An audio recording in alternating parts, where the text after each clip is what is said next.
Hey everyone.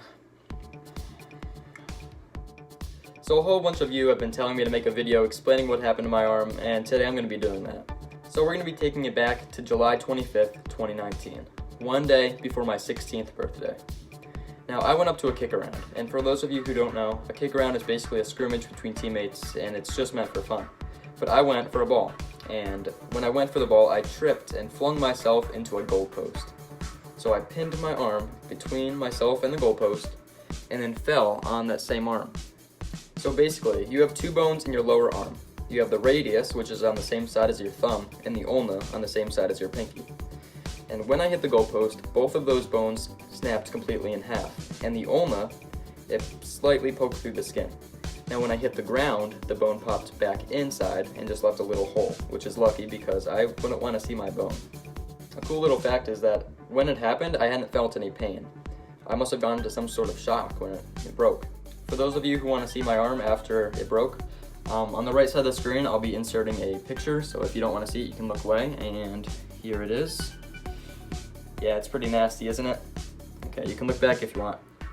So at about 7:30 we headed down to Wayne Memorial Hospital where they put me on pain medication, splinted my arm in a splint similar to this, iced my arm, and then took x-rays.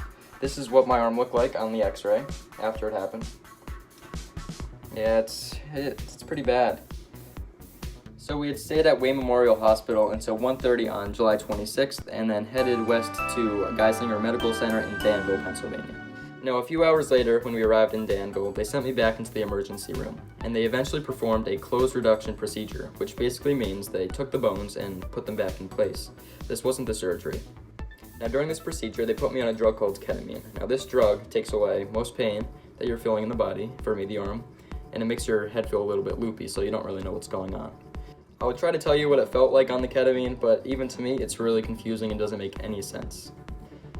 My mom actually has a video when the ketamine was wearing off and what I was acting like, so if this video gets 50 likes, I'll release that video. So it's a motivation for you guys. This is the same time that they found out that my ulna had actually popped out through the skin and then pushed back in when I landed on the ground. At about 2 p.m. that same day, I was put on general anesthesia and I went into surgery. In surgery, they had put 2 plates and 11 screws into my arm. This is the x-ray of what it looked like after surgery. It's on the right side. Oh, it looks a little bit better. Okay, you can look again. So my surgery had taken about 3 hours, which means I was released around 5 p.m. Now I spent the rest of the night there, and in the morning, I was released to go home. Temporarily, I'm in a soft cast or splint and a sling for when I go out in public. And that's what happened the night that I broke my arm. So temporarily, this is my sleeping situation.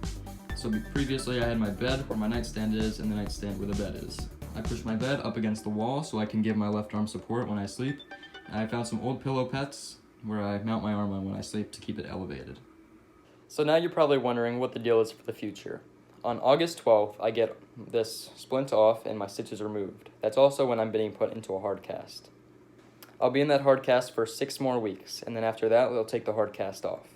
And a few weeks after that, I'll have to undergo even more surgery to take the plates and the screws out of my arm.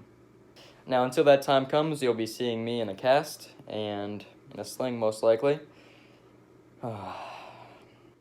And right now, guys, I'm at 96 subscribers, which means I need 4 more for 100. So if you're not already, can you please just scroll down, click that subscribe button? It would mean a lot. And when you're at it, click the thumbs up button. Make sure you get see that video of me on the ketamine. Thanks for watching, guys, and I'll see you later.